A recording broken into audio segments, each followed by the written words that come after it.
What's going on, everybody? You're listening to a new episode of the Tall and Short of It podcast. I'm your host, Justin. I'm Aaron. Welcome back. Good to see you, man. How are you? I'm good. It's been kind of a busy week. This feels like probably the busiest week that I've had in a long or that I can really remember since the pandemic started. What made it so busy?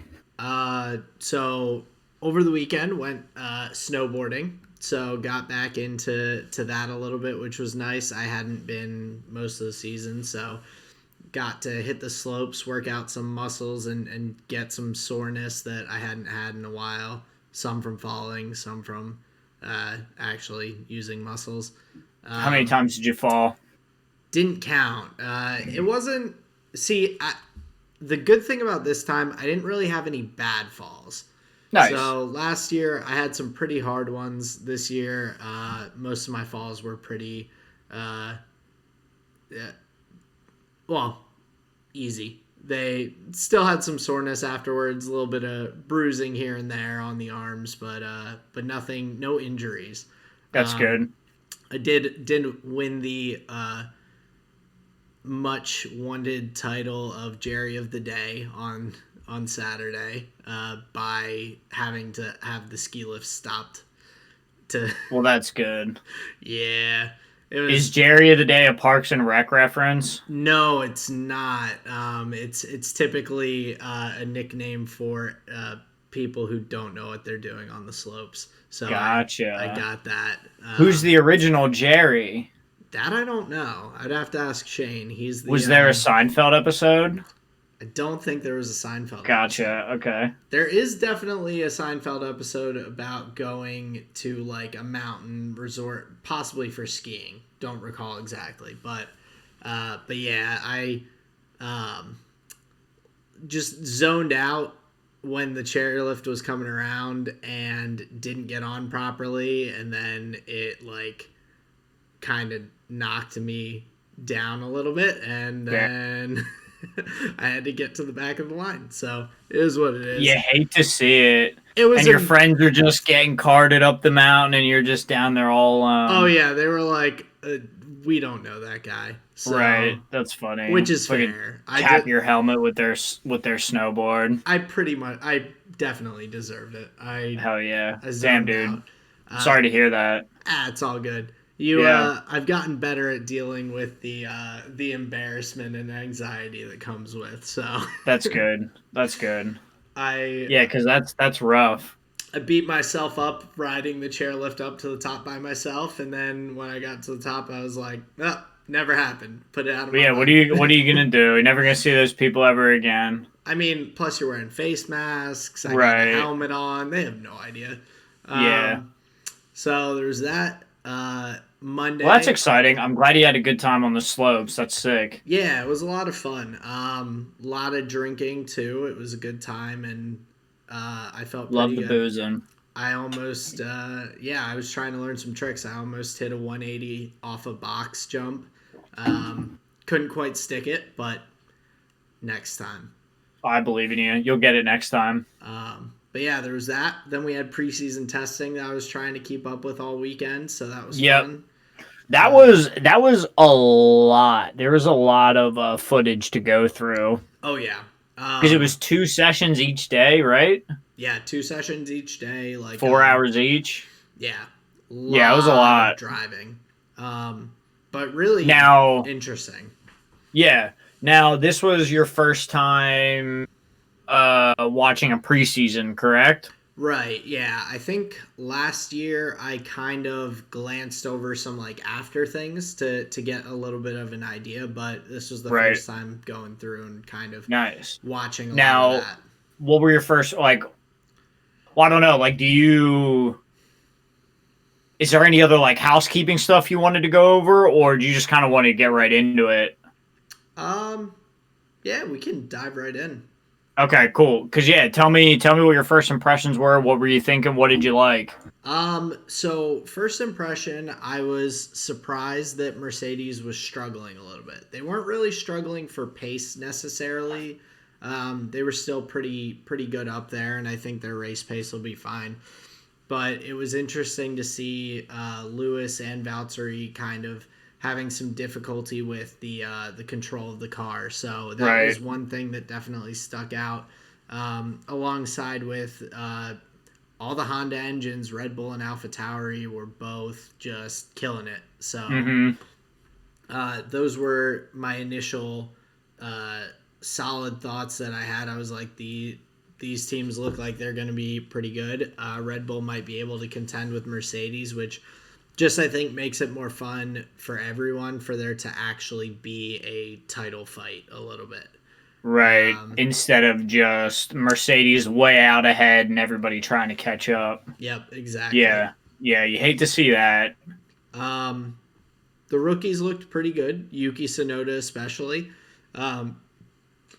Well, Schumacher and Mazepin didn't get really as much screen time. So I know Mazepin almost had a couple of incidences, but he avoided hitting anyone, which was good. Right.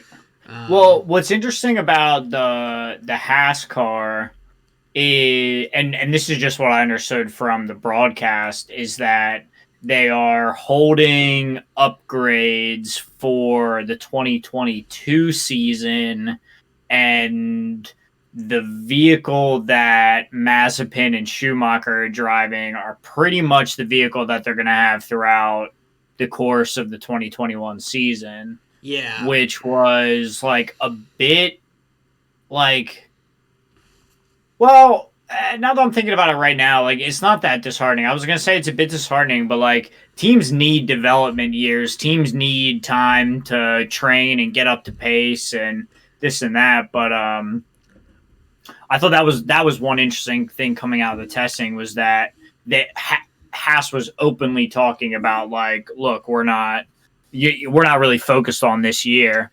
Which I definitely understand. I think that they will still give Mick and Nikita some good like training and practice time to kind of ramp up for those upgrades and hopefully a better car down the road. But I hate to see a team basically feel like they're throwing in the towel before the season even starts. You know what I mean? I think that doing that so early on is just, it doesn't look great. Like, it doesn't look like they're all in on being in F1 if they're not willing to like year after year try and push and improve and get better. But maybe a development year is pushing to get better. They just know, like, what if there's just no reason to lie to the media and be like, we're going to be competitive, we're going to be at the top of the pack, Mazepin and Schumacher are going to fucking just suck all their dicks. And it's like, so then when that doesn't happen, then you actually have more to answer for, right? Yeah. But what if you frame it early in the season as like, look, our car's not getting a lot of upgrades. We have 2 rookie drivers, promising rookies, you know, but rookies. Yeah. And then if I understand it correctly, I guess that would have been for Aston Martin with Cyril.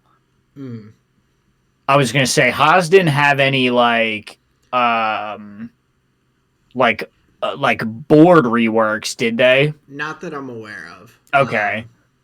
Okay, so they're just dealing with then a couple of new rookies and a car looking ahead to 2022. So maybe they get 23 races of like good solid F1 experience, and then they can come out next year and be like, "Hey, look, here's our R&D focus for the 2022 car. Now Mazepin and Schumacher, they have 23 races. They've got 23 races times 50 is like, what's that? You have like 100 and that's a lot of laps, like, is all I was saying.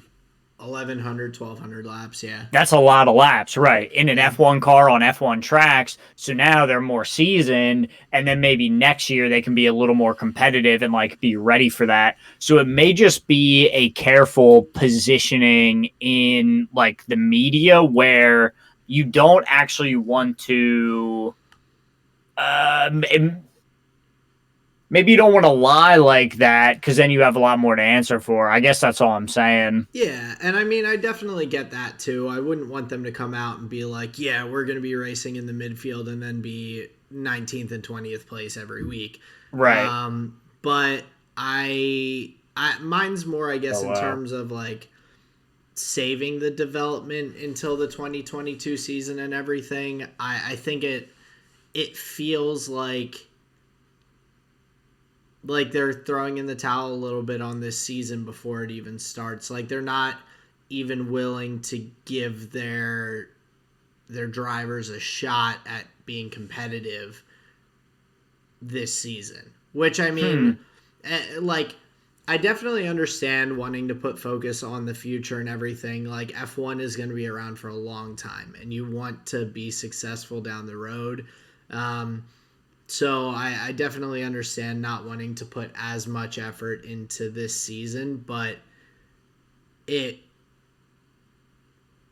like there's for me it's like there's the bare minimum and then there's just like doing nothing and they're like doing nothing and not even doing the bare minimum of like slight upgrades and they seem committed to like not changing their car at all throughout the season, um, which I think you could even try and make like small upgrades that maybe don't take as much time or really as much like Right. um, engineering or whatnot to just try and get slightly faster.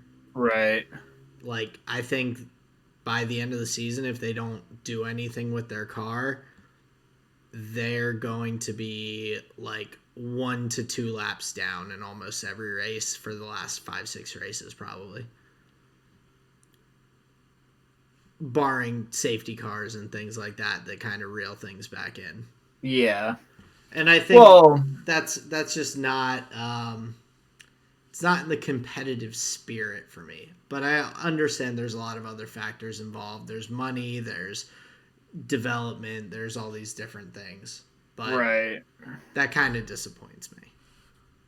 Okay. Ooh, let me ask you this though.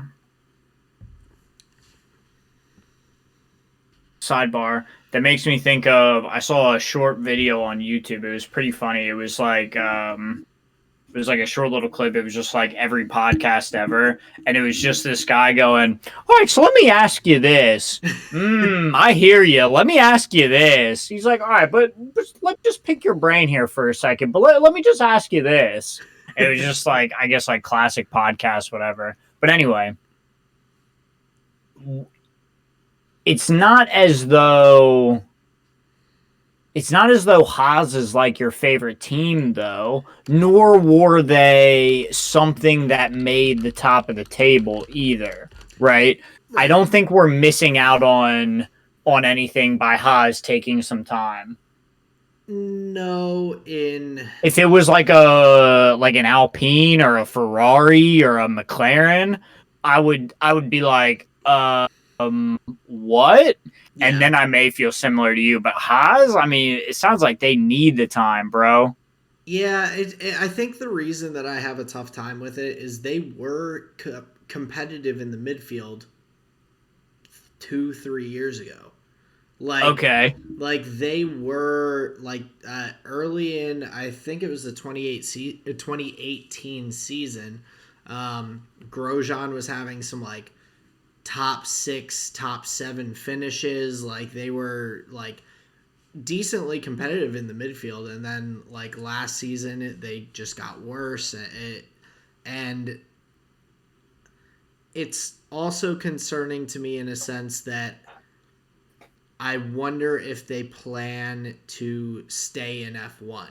Like, if you're not willing to put the money and the time and effort into each season, making upgrades for your car, and year after year doing that, like, as opposed to just being like, oh, this season's chalked up, we're going to go move on to the next one and start prepping for that.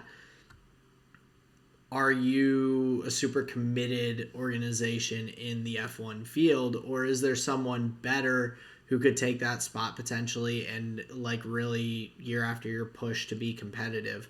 Like, I know in all sports there are years where teams kind of tank to like hopefully do better in the future years, but that's by getting like better draft picks, better things like that. Like Yeah, in and I'm not F1, sure there's tank. I'm not sure tank is the word I would use to describe that action. I think it's careful allocation of resources in a world where money is finite. and I hope that's the case. Yeah. I definitely would like to see. I've always been in just all sports. I'm a big proponent of the bottom teams and teams that are struggling kind of pulling themselves up, and whether that's by getting draft picks and I don't like seeing teams that are perpetually on the bottom just getting kicked again and again while they're down year after year. Um, it's a fun story too to see like teams that are struggling kind of make a comeback and stuff. I think Hmm. like with Williams this year, that's another thing. I think they are like looking to have a much more successful year than they have the past couple of seasons. Um, I don't like teams being just kind of at the bottom and not fighting to move up.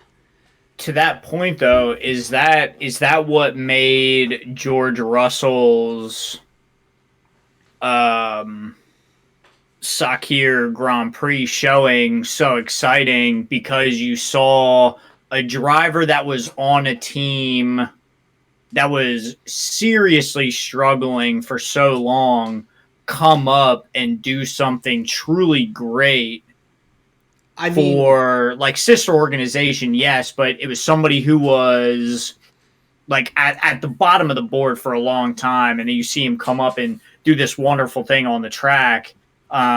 It was a bit of a like a almost like a redemption moment where like given the tools, like oh he can do it, and definitely. it seems like Williams is giving him the tools. I think that's what I was getting at. Yeah, and I think that that's great, but my bigger, I guess my one of my concerns is that in the times we're in with F1 and the amount of roster changes and driver lineup changes that have happened in recent years, um, what's to stop a driver from performing or proving like George kind of did that he can be competitive by Right. showing that he was good in qualies and things like that, from just leaving the team and going to a better performing team, and then that bottom tier team just has to pick up another new driver or an underperforming driver or something, and they're just stuck in that same spot.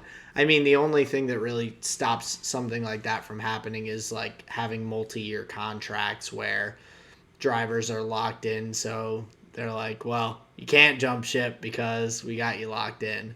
Right. um, I just don't want to see teams stuck at the bottom. I like to see the shakeup. I like the midfield battles and seeing as many teams as possible competing for that success. Okay, so what would you need to see from Haas as an organization to believe that they haven't just thrown in the towel and the looking ahead to the 2022 season is actually a sign of a beating heart, not a flat line? I mean, I don't think that I will be able to know that until the 2022 season. Because if they are just deciding, hey, we're just going to use this same car for this whole season, um, yeah, we'll get to see some growth in their drivers with their like how they compete, how they're driving, how they can try to be competitive. Um, but I don't think that we'll fully know um, what's if this plan that they have of putting all their effort towards the 2022 season is legitimate until we get to that point and we can Hmm. see whether or not they, because if I guess the way to say it from the way I look at it is, what if this whole season goes by at the end of the season, things wrap up. Haas has 0 points. They finish last and second to last in every single race. They're bottom of the constructors. And then 2022 comes around and they're still in that same spot. And taking this entire year to put development forward for the 2022 season, they get there and they're still last in everything. Like, if that happens, then I lose even more faith in the organization. So I would need them to be at least semi-competitive with some of the other bottom teams, Williams, Alfa Romeo, some of those lower teams, to kind of prove that taking this year to develop for next year is actually a legitimate strategy.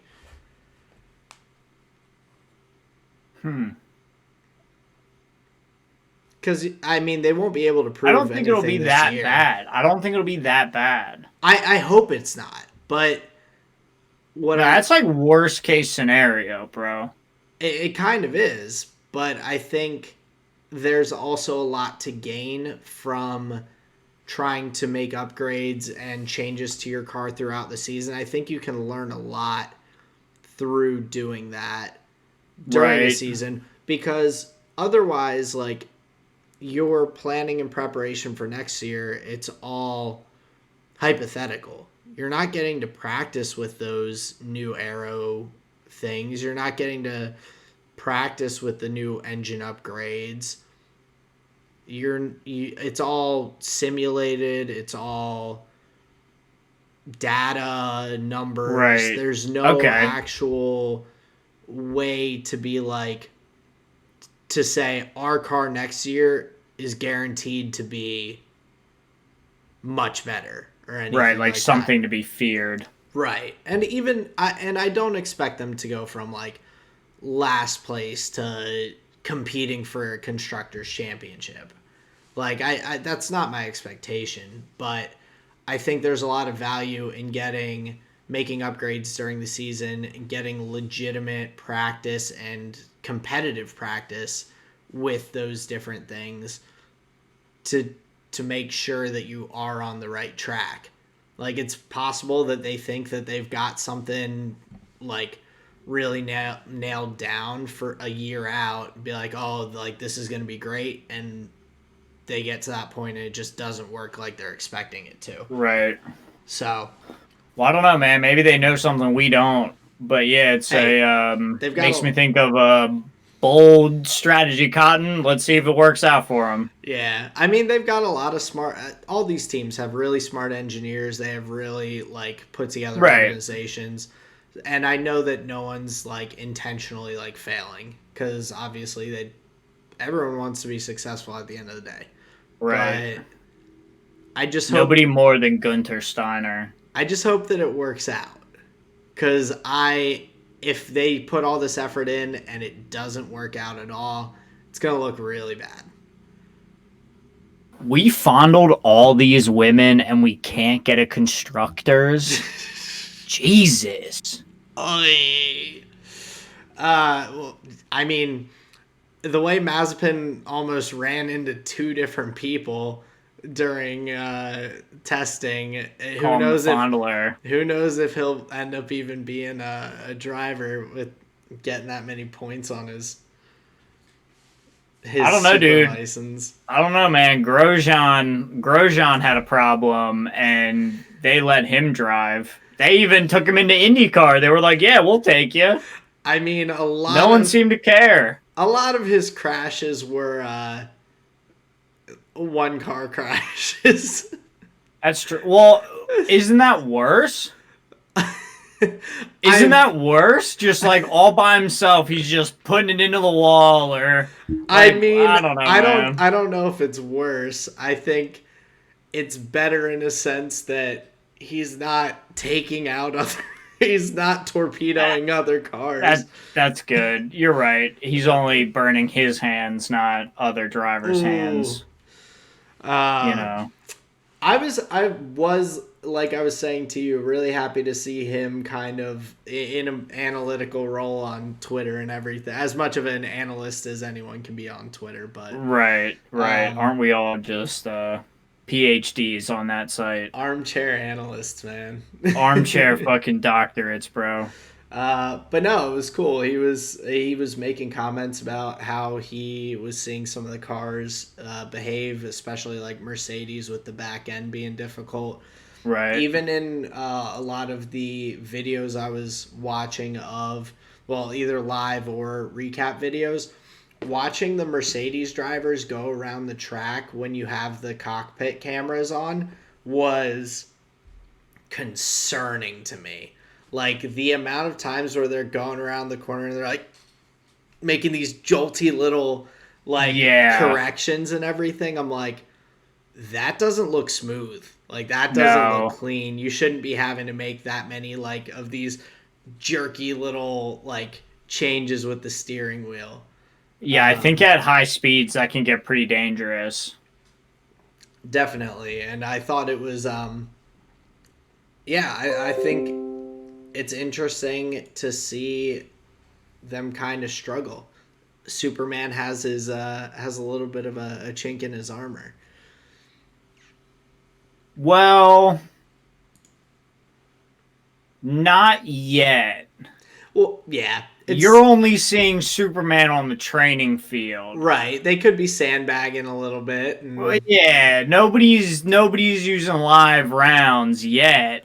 You yeah, know, if Lewis and Valtteri start spinning in qualifiers and they have like a bad race day and like they're not even on podium like in the first race, then we can start talking about chinks in the W12 armor. But right yeah. now we're just working out, bro. Oh, We're I just in the know, yard. I know. It's still early. Obviously, there's still 2 weeks out till or week and a It's half till still the early first doors, race. mate. But I think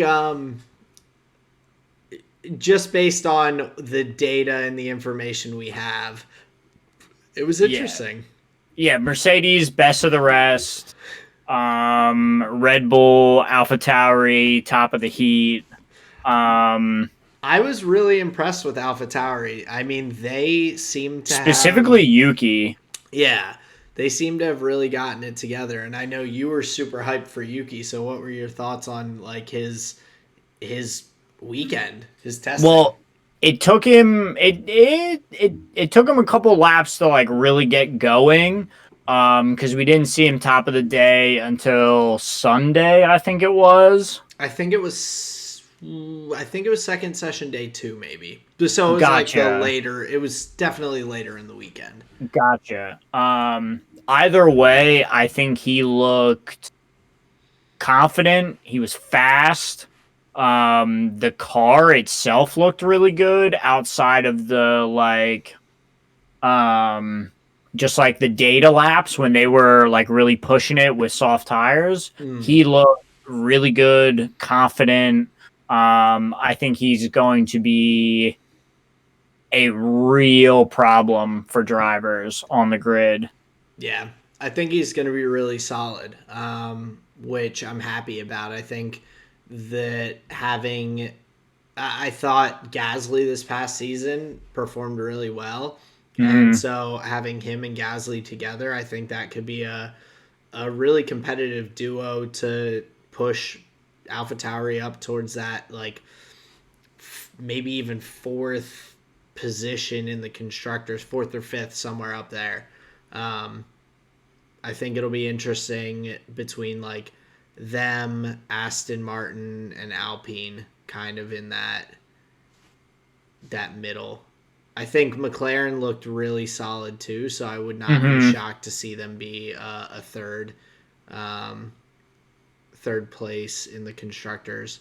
Uh, but we'll see how it goes. I'm Yeah, Danny and Lando looked very comfortable in the McLaren vehicle. Yeah, I'm really excited for the season. I'm also excited for Friday since that's when the new Drive to Survive comes out. Oh wow, this month is flying by. Hell yeah. Dude, it's going fast. It's there's a lot going on.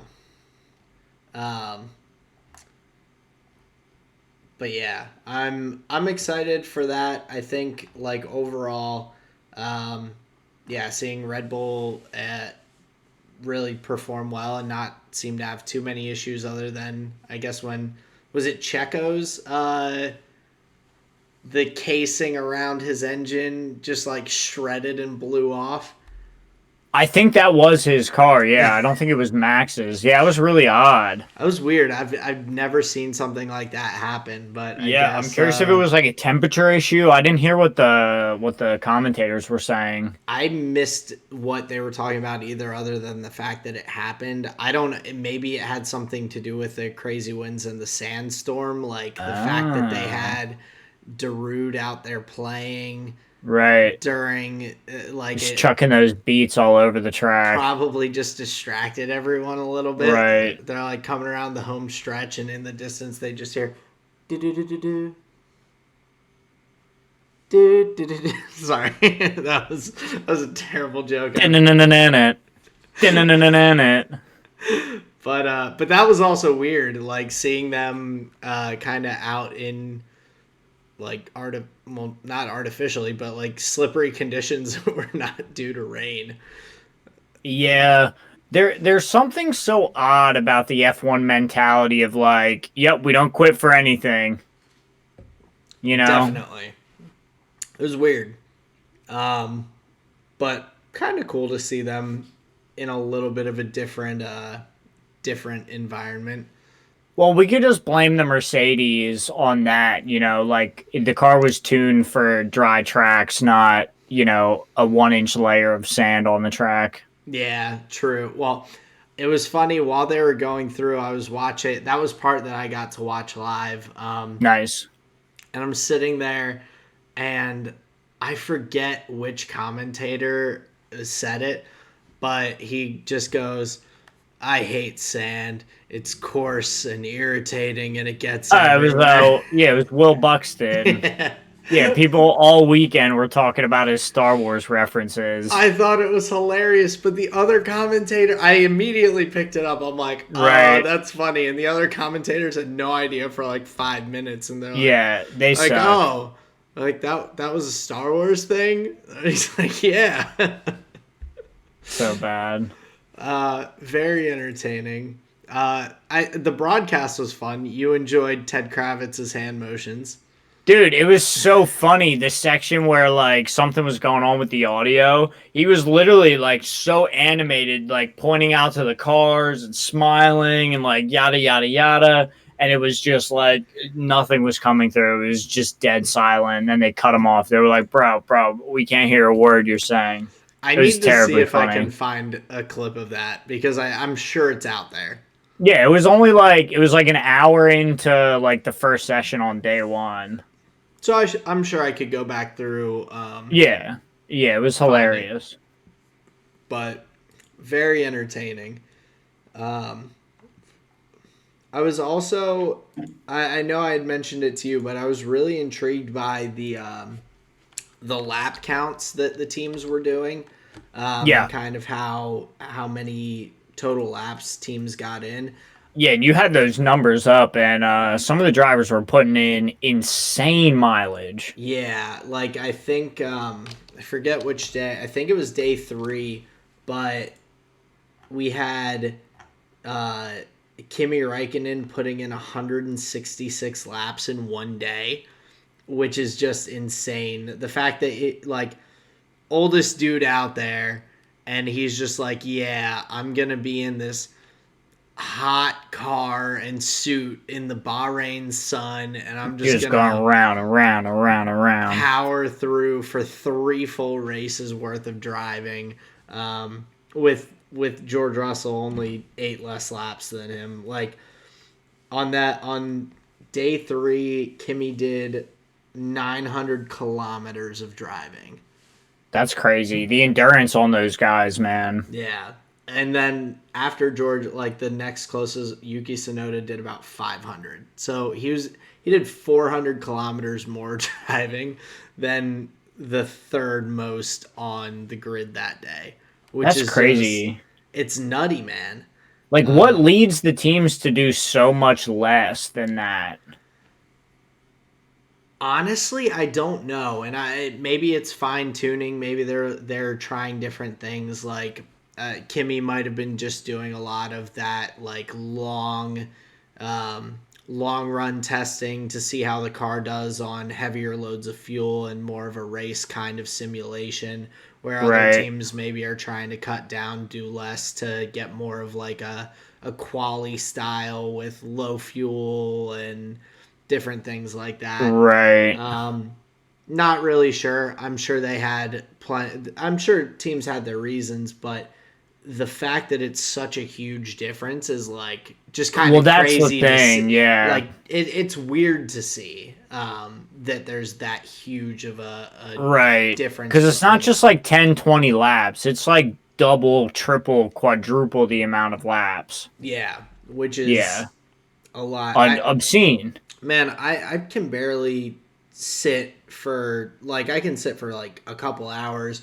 I don't think I could sit for like 4 hours just zoned in on like left turn, hard right, left, box. That's the focus and everything you need for that is insane. Pretty And not impressive. only, yeah, yeah. And they're going so fast too. And those turns, yeah, it's not like they're just sailing around there. Right. They're like moving, which is crazy. Yeah, And and the all day, which is like, and more than they do on a race day, which is crazy. yeah, and like if you lose focus for even that like hair of a second, like Right. could just bin it. Yeah. Like that that was one thing. So I had therapy on Monday and I apparently have ADHD. So that's Nice. cool. But I think comparing to myself and my limited attention span due to things and comparing it to that, it just blows my mind.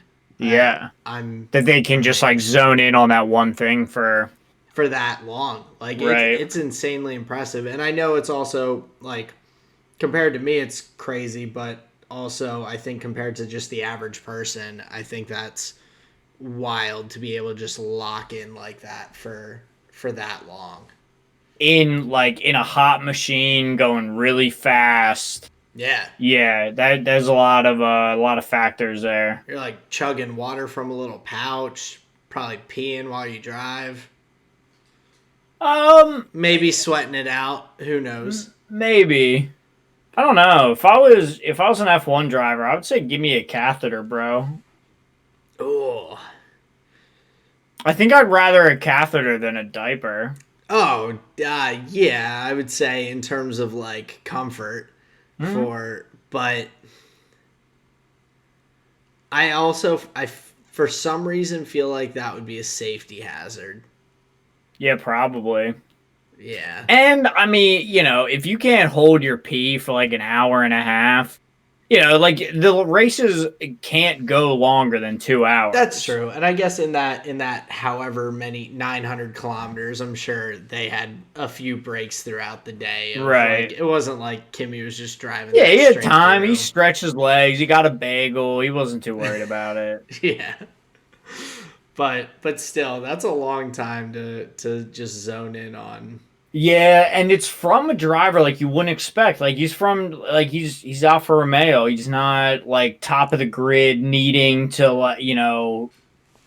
He's funny though because he has been so competitive in the past and everything. Like he's been on Ferrari. Like he's been at the top. And right. now, like, he's literally in interviews just been like, yeah, I just do this for fun. He's like, I just like driving.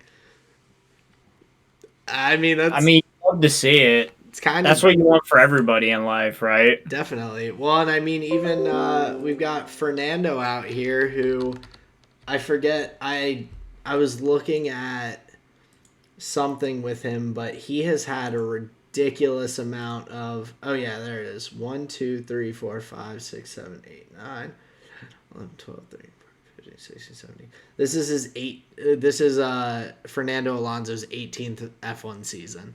Nice. Like, just crazy. Him and Kimmy both. I think Kimmy's 41 and Fernando's 39 or something like that. We got Jeez, man. the two of them out there, and then we've got like Yuki and Mick and Nikita out there, half their age. It's kind of cool to see. It's a sport that it's kind of like golf in a sense that it's a sport that people of all age groups can kind of play and compete at a relatively similar like level. You don't have to have like with the NFL or NBA, it's very rare to have someone outside of that 20 to 30 age Right. group. Right. So, Well, maybe it's like maybe it just shows the outliers in the sport where, maybe most people would have been done at like 34, 35, but like these guys are actual freaks in the sense that they can continue, putting that car through its paces. yeah, that's true. Because it's not like Kimmy's dead last in the races. He's like, he keeps No, pace. he was up in the points a few times this past season. Right. I think he was like sixth in terms of time on first day of testing. Right. Which is cool. I mean, and then even like Lewis is 36, so Yeah. we've got a pretty good spread, but also world champions and those people like people who are lasting really long have been really top tier drivers for extended times. Well, that's promising for me because now, I'm, pushing 30, but I you could. haven't even peaked yet, man. Right. I haven't even peaked. Exactly. You're gonna be on that F1 sim just zooming. Just locking it in, bro. Just locking it in. Is that for a console or is that for on your computer? It's on the PlayStation. Okay, gotcha. Hmm. I wasn't sure because I was thinking of. I wonder if you can hook up your. Can you hook up your driving stuff to the computer if you wanted to? I think so. Yeah. I think it is PC compatible. Oh, dope! So you could Yeah. even if you want to get up with the newest F1 games and school me around the track, man. Maybe. Maybe. I don't know. I don't know if it'd be worth the hassle of like moving it because it is kind of like a setup. And True. then would my PC be able to handle? Because you really want it to be like nice and consistent. Like, can you imagine like lagging on a racetrack? Like that feels kind of bad. It's like So internet into the wall. yeah, you're just like all of a sudden like in the apex of turn 3, and then next thing you know, you're just like upside down in the wall.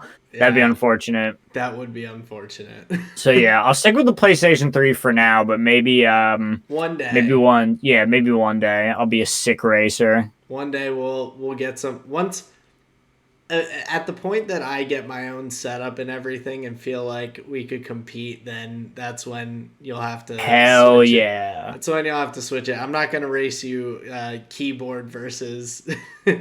Oh, I would still school you, bro. Oh, I know you I would would. still school you. I would like to see it happen though. It would be Oh, fun. bro. The trash talk. I'll while take we're the going slowest around. car. I'll take the slowest car too. Give you a 10-second head start. I'll still beat you. Just put me through my paces. Put you through your paces, man. Hell yeah, that's funny. Uh, but yeah, I guess did you have any other interesting things from the preseason testing and all that were uh, interesting to you or that stood out that we maybe haven't hit? I think all the tech stuff on the cars was pretty cool. Seeing like these upgrades and they did this differently. They have this kind of thing. This team did it differently. I thought the really funny thing was Mercedes covering up their the floor that they have. Yeah. only to realize that a couple of teams did it similarly with like the The wavy wavy, chip. yeah. Yeah. But yeah, I think stuff like that's really cool. Like the little tweaks and stuff that they'll make to try and get 1 mile per hour, 2 mile per hour out of the arrow. I think it's kind of sweet. Yeah, I thought that was cool. The other thing that I think will be a potentially interesting story, which I think mostly depends on how well they do, will be with McLaren. Mm-hmm. Because McLaren at whatever their exhaust or around the back of the car underneath, they found kind of a loophole in the rule for how they built that out and everything. Mm-hmm. And so based on previous seasons with uh, the pink Mercedes of Racing Point and the complaints lodged against Ferrari in terms of potentially um, rule breaking engine stuff. Yeah, because there was something last year with the power unit, right? Yeah, or that was 2019 with Gotcha. Okay. because they had like a really strong start and then after like the mid-season break all of a sudden they were like not where they had been kind of thing, Hmm. which a lot of people think there was some sort of little goings on between the FIA and Ferrari being like, hey, you can't do that, but we'll like not make a big thing about it, Gotcha. kind of thing. And so all of a sudden, Ferrari just kind of dropped off the crazy performance they had. But With no word from the FIA as to what yeah, happened. nothing, Gotcha. nothing really, all under wraps and whatnot. So I'm interested. That could be a potential like storyline of whether or not some of the teams are like, oh, McLaren's cheating the rules by the way they did this, and they're doing too good. I think that'll be could be something that comes up during the season. Right. So Huh. Interesting. because that's another one of those kind of tech things that they're like, hey, we found a way around the rules, and kind of like the DAS system with Mercedes. Mm-hmm. I think they're like, found a loophole, and we're gonna use it. Which is interesting. Like, how do you have a loophole for them to introduce like a whole new like steering system, and then they're like, "Oh man, you can't Nuts. do that." Like, that's crazy. I think with that, the thing I was the most curious about was if any other team had something like that was in their development. Because, Right. like, honestly, wouldn't have shocked me if other teams had that in development and were like, we're going to run with this and potentially down the road. And then the FIA was like, oh, Mercedes, that's a no. We'll knock it off. And all those other teams just like, hey, don't tell anyone that we were looking into the same Yeah. kind of thing. And that's such a Um, weird thing too, man, because like that seemed like such an advantage, and they're just like, "Oh, well, you could use it till the end of the season, but then you got to be done." well, it's the same thing with the Racing Point Mercedes. They're like, well, yeah, you copied their car pretty much exactly, and they gave you some blueprints for how to make things, which they're not allowed to do. But we're just gonna like take some points away and then let you Right. drive the car for the rest of the season. Exactly. It's like a weird way to handle it. It It's seems. very slap on the wrist and send them on their way kind of thing. Yeah. So I don't know. I think it'll be interesting. I feel like with something like that for Mercedes, that's a relatively easy part to potentially replace with something that fits more into the regulations if they are forced to. I So don't think they will be though. I don't think they will be either, but I think it's easier to do that than maybe for Mercedes to swap out all of their steering mechanisms and things like that if Right. they would have had to kind of thing. Oh, I see what you're saying. Gotcha. Where Yeah. instead of making them rebuild the whole drive shaft, just say like, look, you can't do this, but Right. you Or know. with the Racing Point, if they had been like, well, your brake ducts are a literal copy of Mercedes. Sorry, you have to make new brake ducts for your car mid season. Right. It's much more difficult, like part to replace in a car than just some of the aero on the back of the car, kind of. Yeah. That makes sense to me. So potentially maybe that's why things are handled the way they are, but Right. the FIA is they are a I'm trying to think of the right word. They just do what they want with that and they're just like, "Yep, deal with it." Like Yeah. there's just do their thing. So, But it seems like they also understand there has to be like really some amount of leeway, some amount of like wiggle room if you want racing to be really competitive. You yeah, know, which is good. I think they do overall a good job. Just some of it their seems like it. some of the rulings can just be kind of weird and I think it's maybe because I don't understand all the intricacies, but also maybe because they're just like trying to keep things competitive. Who knows? I'm sure. I'm sure in their mission statement they would cite a whole lot of reasons. Probably. Yeah. So, but overall, very excited for the season. I'm like itching for our bonus episode on the morning of Sunday the 28th. Yeah, I think that's going to be really exciting. Testing was fun. I think it was. What was weird was just seeing them like going around the track like for no stakes though. It looked similar to a race, but they were just like just going around for just practice, which was kind of funny. But yeah, overall it was a fun time, fun experience to watch. Definitely. I'm excited. I'm excited for the real deal, man. Yeah, we'll see if oh geez, excuse me. We'll see if Lewis and Valtteri suck as bad as the as it seems like they will. I hope so. I hope so too. Um, Bring on the new regime. we want the Verstappen title.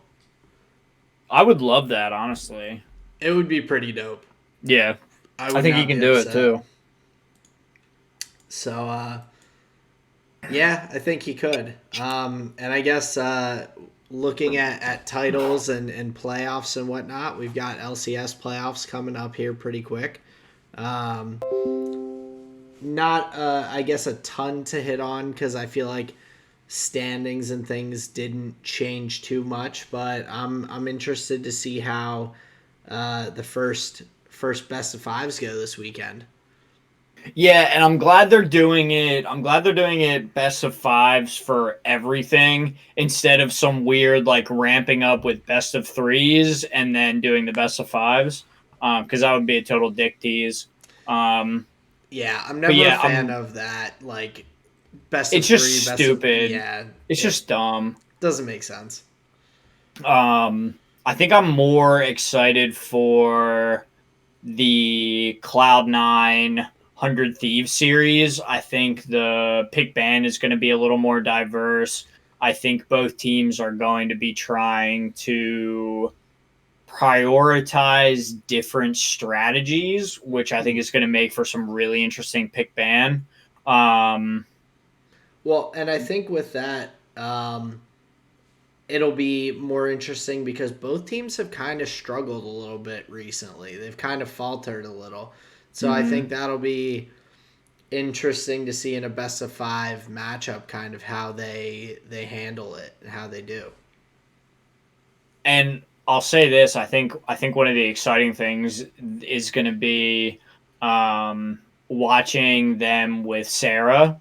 Um, Previously, it would have only been just seeing best of ones and Mm-hmm. then on to two new teams and then best of one on to two new teams. So I think what's going to be really fun is trying to like be able to watch the story of the series as opposed to just like individual game, individual game, individual game. Like the through line and the little things that happen, they actually end up meaning something in the Mm. story of the whole series. And I often find that to be very fun. Like sometimes you can tell a story of a series like, well, in game one there was, they banned Callista, and then they got the first rotation Galio, and you Mm. saw how that affected blah blah blah blah. But then in game two, you see how they try and adjust where they ban the Galio and then still take the first rotation Callista, and then you see how they won that game, right? And then you get this actual story of the teams and how they played, and then through that, you actually gain more information as to how good of a team they were. How did they adapt? Did Mm. they um, did they have good threat assessment? Right? Did they pick out the some top lane aggression as like the key thing in the matchup when in reality they should have been banning the mid laner, and you see how that flaw in their game, it plays out game after game throughout the whole match where they're ignoring the top lane, or like they're doing whatever with the top lane when it's actually like the mid lane that was kicking their teeth in. And then you can see how these teams evolve and try and formulate new ideas within the context of having just played that team, Oh not the yeah. week before, not in scrims, not in anything. 5 minutes ago, they just gave you information. Now, what are you going to do with that information? And I find that incredibly fascinating in the course of a best of five, and not just in the pick and bans, even like level ones, like how the Mm. warding changes. Like it all to me is so much more fascinating, and is really when my mouth really starts watering when you talk about League of Legends, is when you can get into those long form conversations of what happened over the course of the 4 hours, not just 34 minutes of gameplay. Yeah, or even seeing like you'll have instances where a team comes out, they get the comp they want, they lose with it, and the next game they're just like, salty run back. We want the same comp. We know that Right. we just like messed up our level one and got put behind early, and then it was just lost from there. Like we know that if we do it the right way, then we can win with this comp. And so seeing things like that, or seeing like maybe someone like Blabber just pops off on Hecarim and just like kick someone's teeth in for a whole game, and then they're But like, then you see how that gets banned every right, single game exactly. And they're then. like, oh, Yeah. yeah, that's it's very interesting to see kind of the those fluctuations in play styles, the fluctuations in pick and bans. Like, I agree. I think it gives you a really good idea of whether a team is legit or not, and like if they're just good in those best of ones, or if they can actually make those adjustments and improve throughout a series. Right. So, To your champion pool point, it's interesting that that isn't something I've heard them talk about too much recently about anybody. Is like how large their champion pool is. Like mm, they talk about it with Dardoch a little bit, but it almost seems like just like a throwback type analysis where they would say, Jensen had, he didn't have a champion pool, he had a champion ocean, right? Where like these yeah. dudes could play anything, that thing.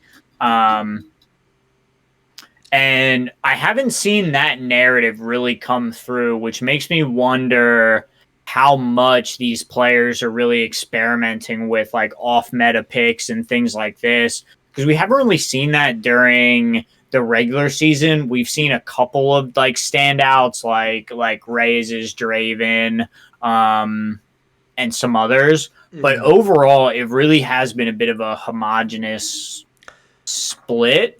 So And I'm curious if we're going to see any branching out in these well, upcoming series. and with that said, I think it's also a kind of a connotation of how the meta has been over the past year or two. Like I think certain roles have had substantial changes in what champions are being played. I would say jungle and support the most have probably fluctuated. But mid lane, like in every one of the past 2-3 seasons, like Syndra, Oriana, Galio, like there are a Yeah, the wide mid number lane of meta hasn't champion. There's changed. a wide number of champions that have been able to be played throughout the past few years that the mid laners haven't really had to do anything crazy with their champion pool. They're not having you're like yeah, you see the Yasuo and the I'm blanking on Yasuo's brother or whatever his name, Yone. Yone's. Like you see those mixed in, but you don't really see like the Zeds that much. You don't. They're like you do see some small fluctuations with like a Tristana mid and maybe a Kali here and there back previously, but But that's the not like vast champion pool depth. Like that's just no. flexing a strong pick in the current meta. Right. The vast Yeah, majority of these champions have kind of carried through for like I'd say top lane, mid lane, and to some extent AD carry. AD carry had their shifts where you were playing mages in the bot lane and things like that. right. Um, so And maybe Aphelios and Caitlyn were big at Worlds too before this split. right. And so I feel like generally you don't have to learn a very extremely new play style in the bot lane position as opposed to like you could have to mid and top like between going from tank meta to carry top lane meta to all Right. these different things. There's I mean mid lane the only crazy weird stuff that you had were like playing Ornn mid and some of those like the Scion mid, the occasional like tank mid weird pick. But even those were answers to like that was because somebody picked a set mid or a Z mid and it was just like an easy counter pick. Right. What are you supposed to pick against a Z like a squishy like Syndra or somebody? Like Hey no, man, you I just I used to play that Zedari matchup all the time. oh, you had to like charm backwards because Yeah, that's and then where he showed up. I would just get my shit pushed in. So Well, that was back during a time in our life where ego played more of a role. oh, You know, 100%. yeah, we thought we were way cooler than we actually If were. I went So back and played League now, I'd be playing all the easy champions. yeah, I would be playing supportive, like want to get into comms, let me ward for you. Give me the I'd be Maokai. Hey, I'll play right, Skarner, Udyr, like the run at you, like kind of things. right. I don't need to be playing my Kazakhs and hopping in and out and Carry the game. no. Like Alex Itch. Picking the Lee Sin as an ego pick and just being like, I'm gonna play this because I'm better.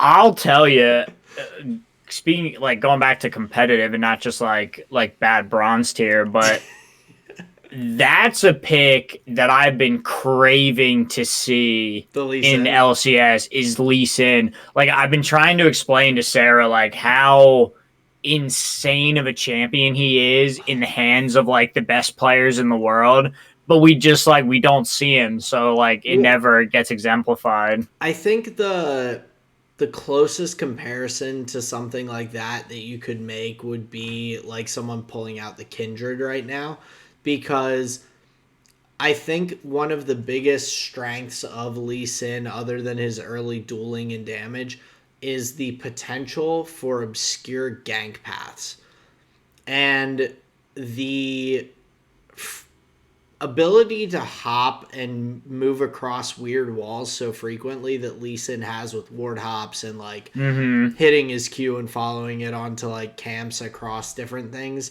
Yeah. Like Kindred is the only current comparison I could make for being able to hop over things like consistently to take weird paths and to like have weird gank timings and things like Right. that. I feel Rek'Sai can do it too, but Rek'Sai I don't can. That's another one, I guess. I don't think his place is as strong in the meta though. Like you would rather pick a Kindred to do that than the Rek'Sai. Right, Yeah. exactly. Yeah, And yeah, and so I think I would love to see Lee Sin too. That would be awesome. yeah. He's insane. Yeah, the play, watching an LPL or just like a Chinese solo queue Lee Sin is disgusting. Well, they're so fast. They're so fast. So fast. It all happens so quick, and then the people are dead, and you're just like, Jesus. Oh, and Ugh. like the hit the Q, follow it, dash to a ward, flash kick someone, and all the just wild stuff you can do is Yeah, and then, like and not only are you it's breaking that player's ankles, like you're breaking the whole enemy team. Like nobody touches you when you're doing all that. Like right. they're trying, you And know. like breaking the cameraman's Yeah, like seriously, ankles. that's Um, so true. it's yeah, that's definitely a pick I would like to see. I don't know if we'll see it in this meta, unfortunately, but That's okay. But yeah, yeah, so going back, what were we talking about? We were talking about champion pools. yep. So I think what's gonna happen, and this is my question to you. Well, let me ask you this: is what do you think the key to victory is going to be if everybody's champion pool is small? The map is not set up in a way where lane swapping is going to be prevalent at all. So, what are the keys to victory going to be? And what champions do you think we may see going forward that will help the teams shake up this little playoff run? So I guess in terms of like I guess not as much champion play, but play style.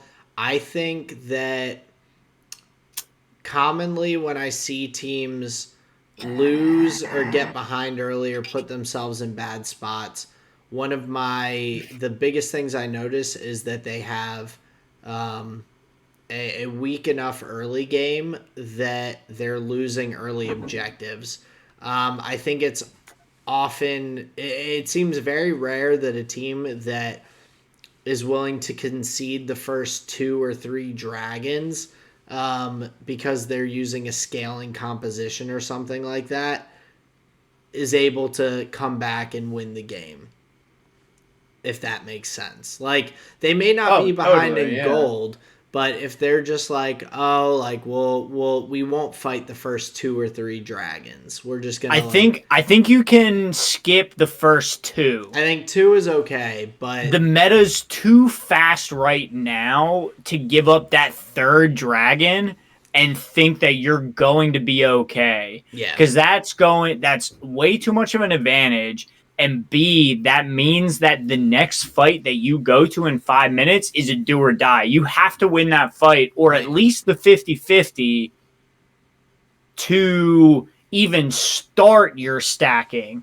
And not only is that one a do or die, the next three are too. Yeah. You have to beat them every single other time. So again, that locks you into the Syndra, the Oriana, the Azir, the team fight oriented scaling. So even if you're going down one route, you're pigeonholed into just these champs Right. to get that thing done, Yeah. right?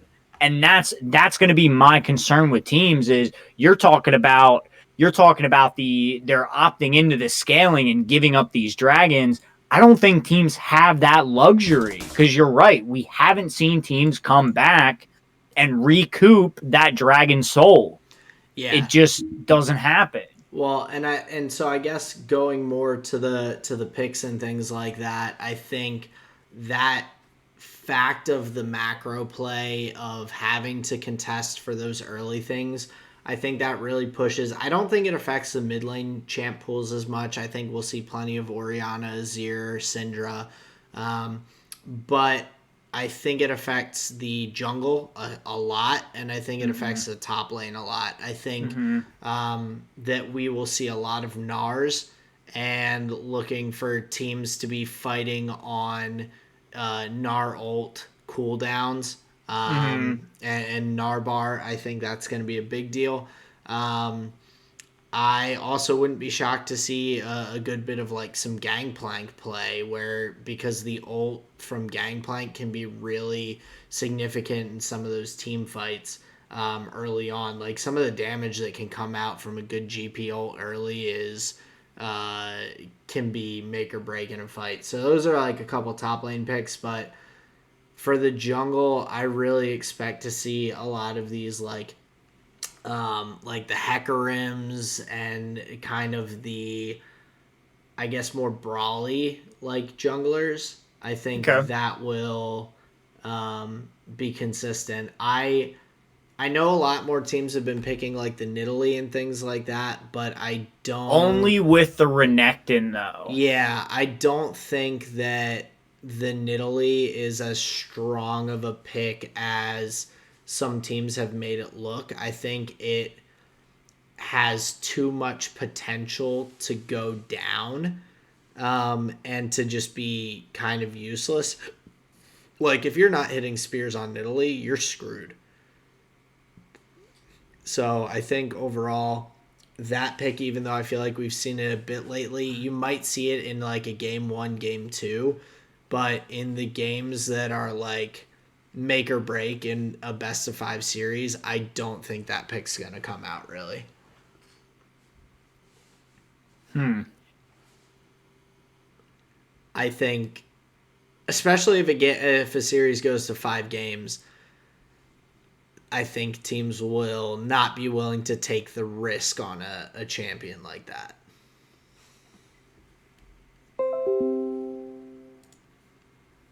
Who are our junglers right now?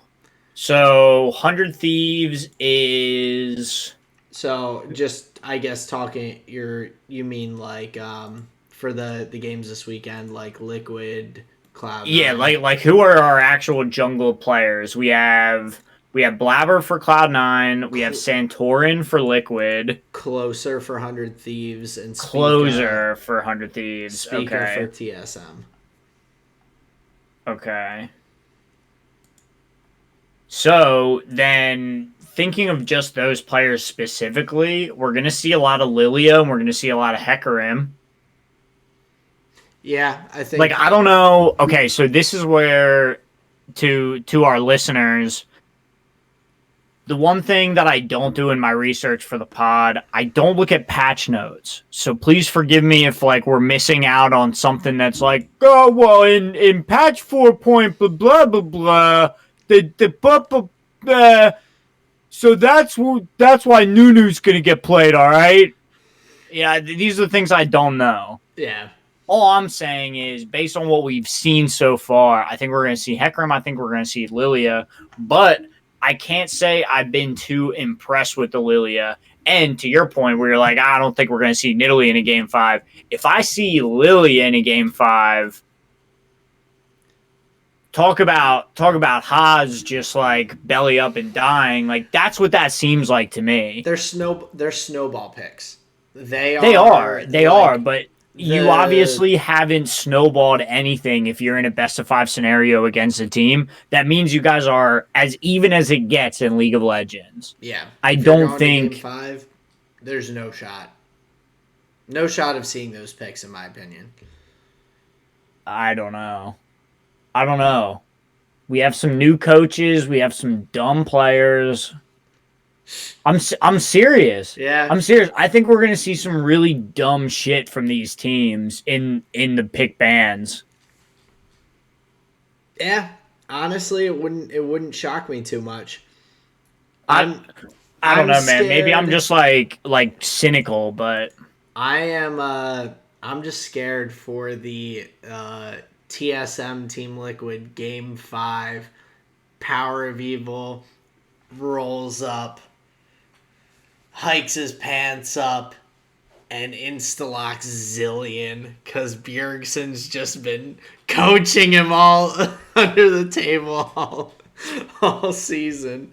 That would be really disappointing, and that would feel like Bjergsen trying to say, like, okay, we couldn't win your guys' way. Now you're gonna play my shit. Yeah, no, I don't think that would happen. I think it would be hilarious. Or he just walks in and just locks the Bjerg pick. That would be, Yeah, but no, I don't think that'd that'll be happen. hilarious. I would, I But would, I mean, I would laugh. the inevitable TSM drops game one. That's gonna happen. Probably. I don't know, man. Maybe we're just memeing at this point, but like, Ah, I'm telling you, I don't have high hopes for these series. I don't think they're gonna be like good I think they're gonna be. I think they're gonna be competitive. Good, for the level that they're good, playing at. Sure. good doesn't. Yeah, like competitive is probably the best term for it. I think. Um, I don't think we're gonna see any stomps in the series. I think everyone's got their fair share of weaknesses right now. Yeah. So Yeah. so hopefully we'll see. I definitely agree with that. Maybe we'll see things get a little more fine tuned and Best uh, of fives. see Best of how it fives. shakes out. Yeah, maybe the best of fives will give teams a little more of a kick in the pants to get their shit together. So I don't know. Maybe I'm like too critical because to be fair, like the lock-in tournament had best ofs, and that was only like 6 weeks ago. yeah, but It's not like these kids haven't ever played them. I don't know. It's just so much different. it They is. just seem so much different competitively speaking that if you understate it, you actually lose a decent bit of the conversation. Yeah, So I think that's why I harp on it so much. yeah, I think so, and I think we've also seen that each team has their like substantial weaknesses. I mean, we've got some like even the top teams were giving up games to bottom teams throughout the split. Like so the team. CLG. Well, I mean, CLG beat Cloud9 this past week. Immortals Mm-hmm. beat, or no, it was the week before Immortals beat EG.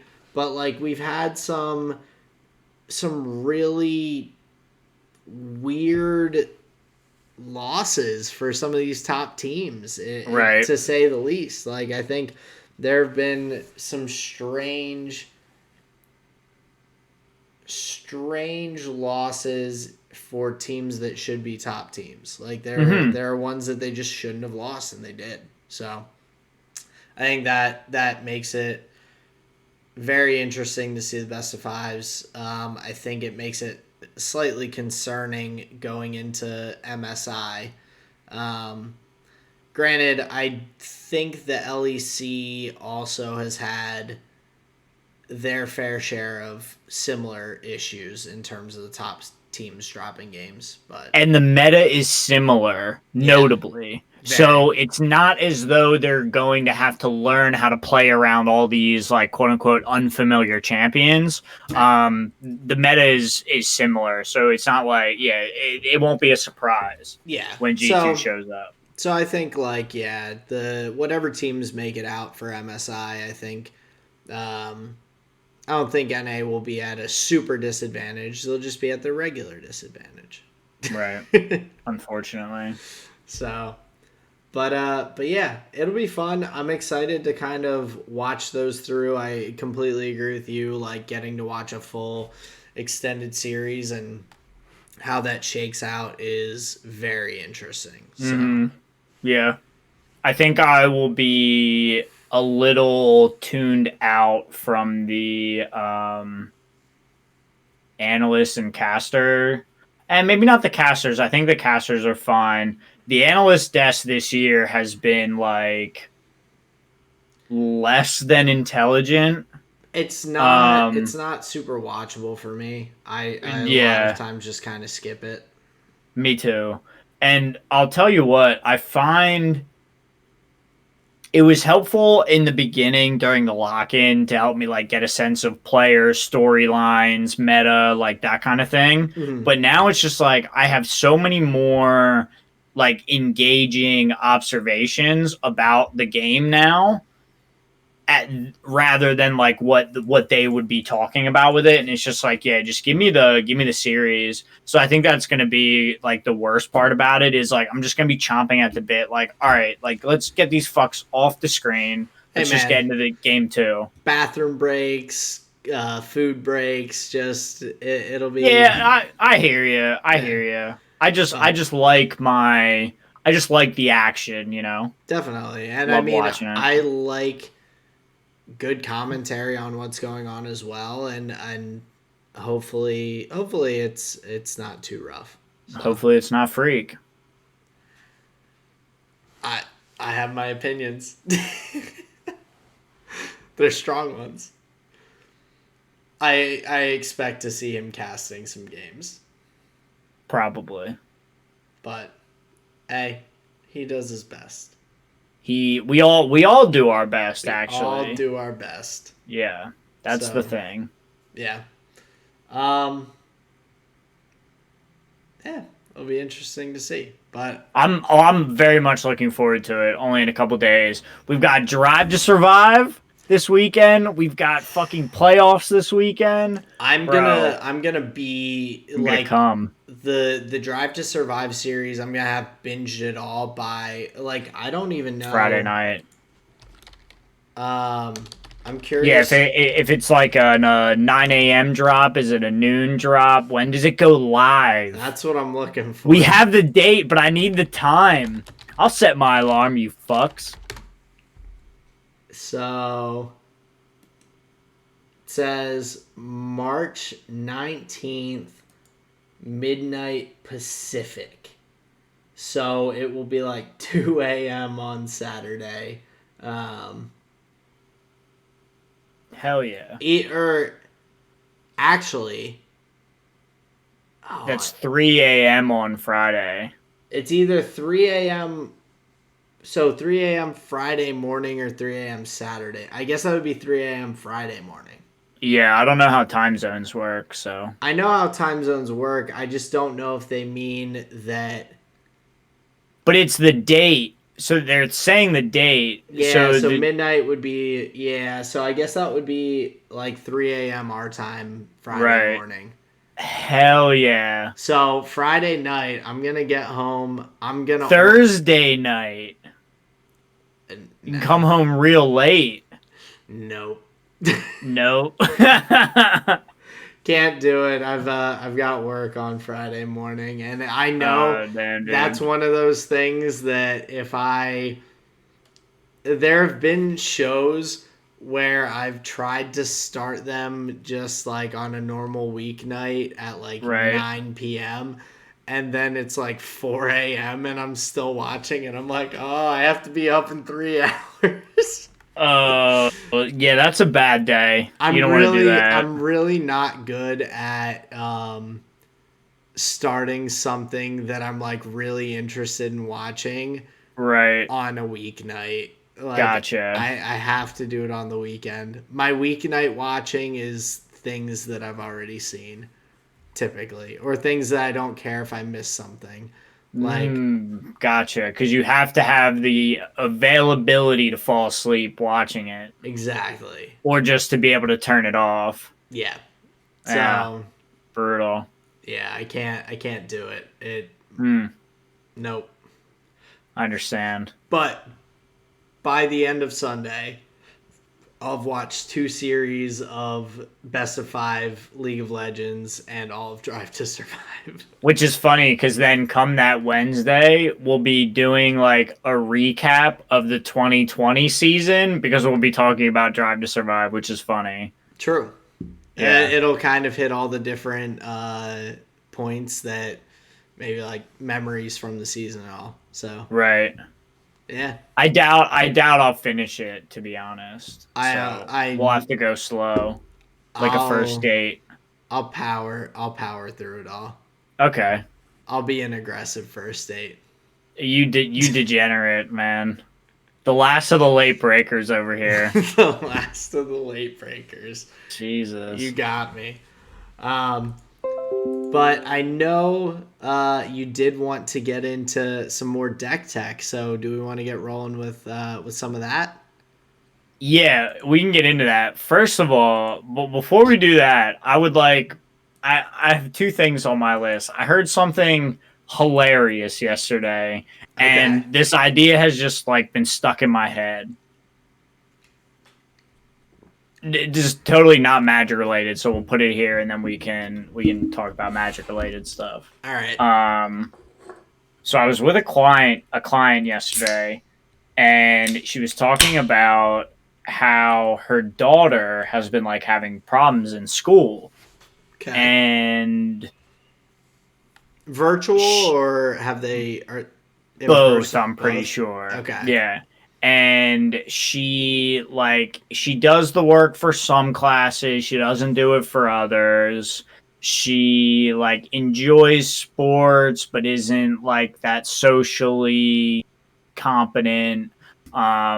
She's like hyper intelligent, like very intelligent, Yeah. or at least gives that energy. I've met this kid a decent amount. You know, I've interacted with her a decent amount anyway. Okay. Um, and she is currently using an individual in her grade as an example to basically try and get an IEP.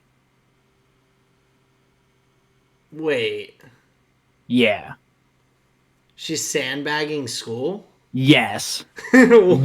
What? And it sounds fucking genius. It sounds so funny, especially if you've met this girl, right? Well, and so for anyone who doesn't know what an IEP is, it's typically it's kind of um, a program for students that are not excelling, who are like it's trying to keep them up to pace with like the rest of the grade and everything, help them through with different things, whether it's certain classes or whatnot. So It's a state recognized learning disability is what is basically effectively what that piece of paper says. basically, yeah, So there's a kid in her grade that has something similar, and he like acts out, he gets like rambunctious and all this other bullshit, but the teachers can't do anything because they've got like this pre-written thing that's like, hey, look, he's like whatever, he's got these issues, you can't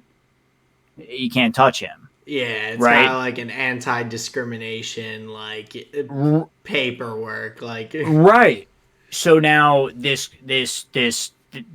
young individual sees this kid get this attention basically, she's too and she's smart. like, she's way too smart, she's too smart for her own good, She's because she's bored. like, that is exactly, Oh, there's nothing that school is able to give her that is like challenging, engaging, nothing. yeah, She's like, but you know, she'll sit on YouTube for just hours on end just watching videos about who knows what. And it's like, duh, she's not like slow. She's not engaged with what the school's offering her. yeah. So she's literally crying wolf. She's asking her mom to schedule her an appointment with a shrink. Like, she's trying to get this in Yo, paperwork. she is too smart. Dude, she's like dodging like hardcore, and she is trying to be out the door, son, in any way that she can. Man, She well, and so that's what I was initially going to say when you were like, "Oh, she's like excelling in some classes and the classes that she's not doing well in or that she doesn't care about, either the teacher isn't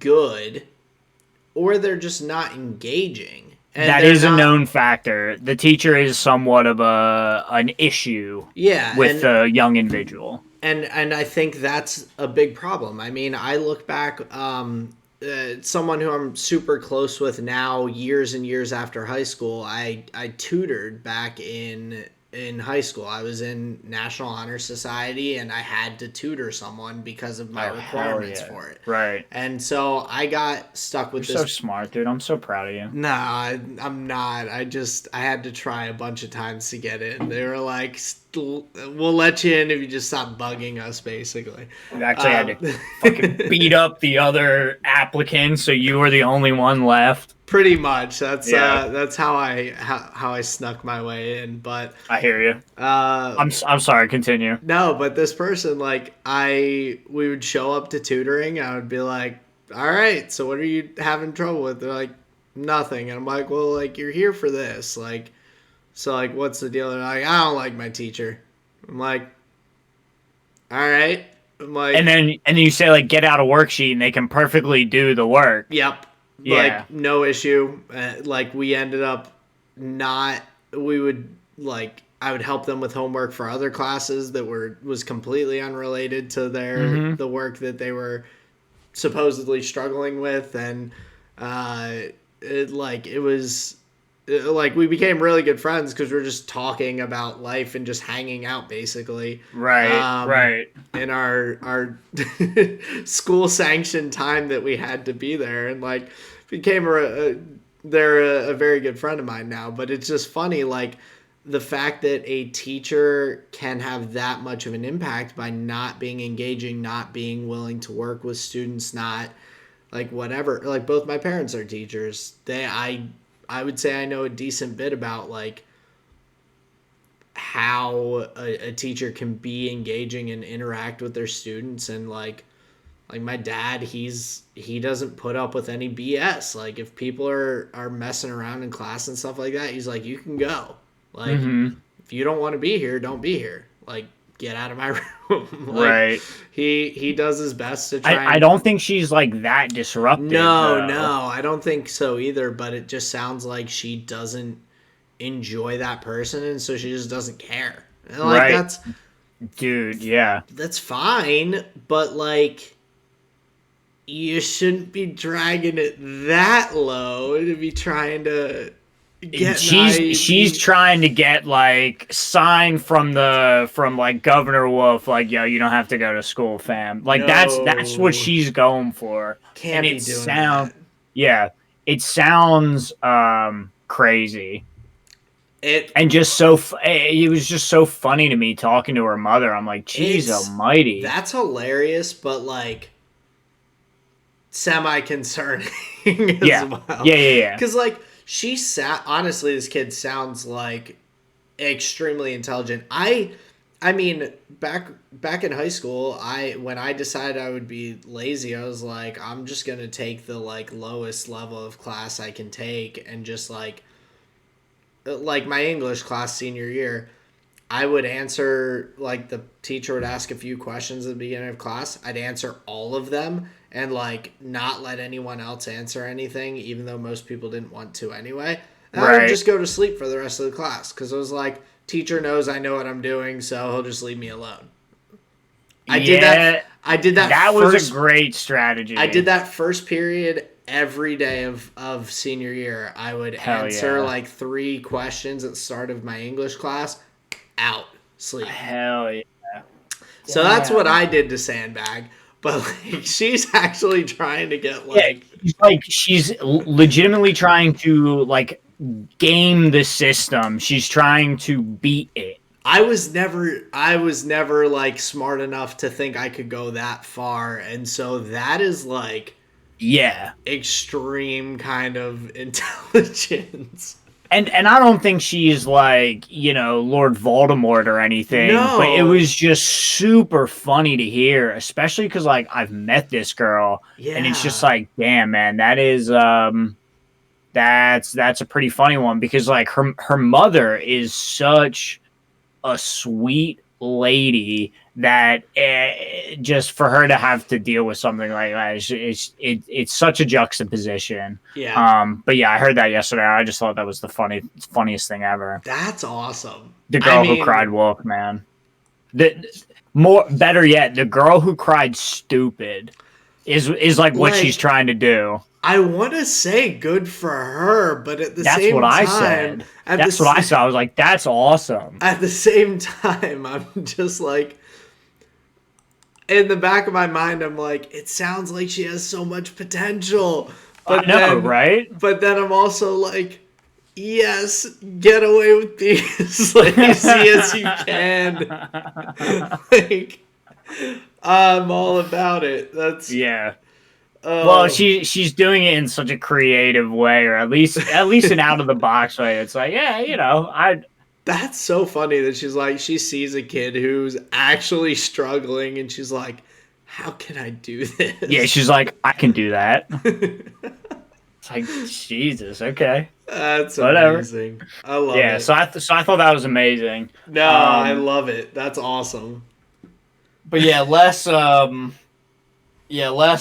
gaming competition related and more just like yeah, funny stuff. But I did want to talk to you because I'm not sure if we talked about this last episode, but I know we've been talking about it behind the scenes. Mm. Um, you getting into the investment slash money making aspect of Magic the Gathering Yeah, and buying the box. we hit it a little bit at the end of last episode. Okay. Not too deep, but I have pre-ordered my Time Spiral box.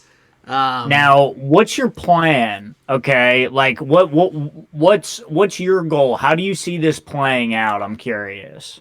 so my I'm hoping to get the box, start cracking packs. My idea is I'm going to separate the cards into different, like, essentially levels of how valuable they are. Right, Um, Once I kind of get together a list of that, I'm gonna send a list to you of what we got in the box to see if you want anything. And then, at least for this initial one, I kind of plan to sell them back through Card Kingdom.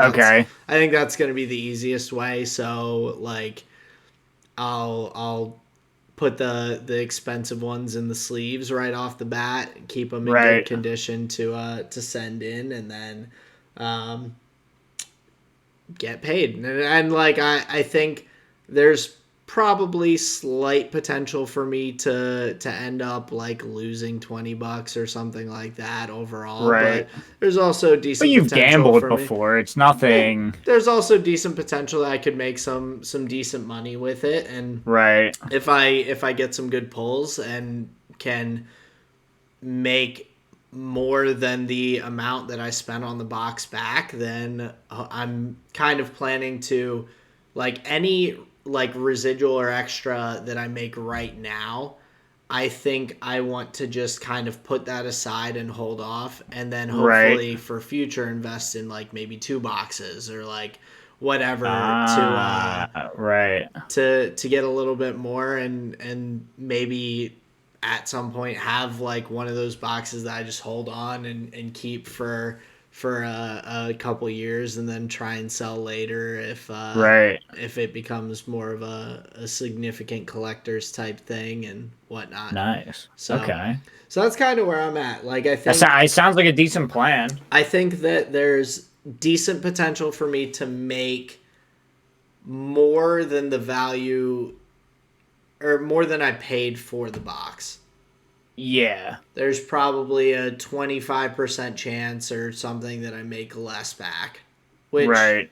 if that happens, it is what it is. It was an interesting try, and I still will probably try it again down the road. And hey, Well, I'll also learn a a lot couple more of about Magic. things to that. I think you are doing it at like on a good set, right? I Yeah. think you're starting at on a good set to do it. There are while there's no like big money cards, there's no like Force of Will or Mana Crypt or Mana Vault or anything like that. But there is like consistent value there at the top, like with some of the rares and some of the time shifted cards that and and and this is where we'll like, you'll start to learn more about Magic just in general. Is some of those cards you'll see are like they're modern playable, they're vintage playable, they're legacy Mm. playable, like that kind of stuff. And yeah, it's just a good time to get into it moving forward. And there's going to be, yeah, I think there's going to be some good money to be made. I know there is a YouTube channel. Guy's name's the Professor, and one of the things that he does is like he calls it the booster box game, where he cracks packs and looks at the value of these cards, and then if he gets the value of the box, then he can go get another box and then do it again, and then use like any profit as whatever he wants to use it for. But like he just keeps using the boxes to buy more boxes, and Yeah. then just like keep the profit. I think that's like a great way to do it. And that's kind of where I would like, except I would like to, at least for maybe these initial like one or two boxes, see if the profit can maybe get me a second box or something like Right. that. Because then Ah, there's the potential, like for the next one. I know you said the next box coming out after Time Spiral, I think might be a pretty good box to get as well. yeah. Um, I think there may be a standard set in between. So it's going to be Time okay, Spiral Remastered, which is this one. There will likely be, I don't know if Strixhaven is going to come out before then, but at the end of last year, Wizards was talking about a Modern Horizons 2. gotcha.